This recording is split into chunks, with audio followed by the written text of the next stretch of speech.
মাশাআল্লাহ, আমার বিরিয়ানি মাংস রান্না হয়ে গেছে। এখন আমি এখানে চাউল দিয়ে দেবো। আমি চাউলে পানি দেওয়ার জন্য গরম পানি সিদ্ধ করে রেখেছি। আগে এগুলো দিয়ে ভালো করে ইয়ে করে নেব। ওয়াও, মাশাআল্লাহ, খুবই সুগন্ধ বেরোচ্ছে। আশা করি খুবই ভালো হবে।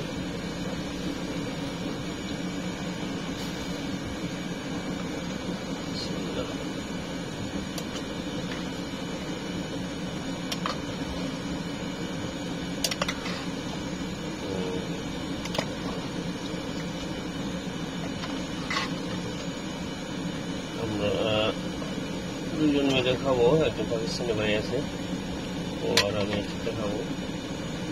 ওটা একটু সিদ্ধ হয়ে আসবে, একটু পানি দেবো, একটু রান্না দিয়ে দিই।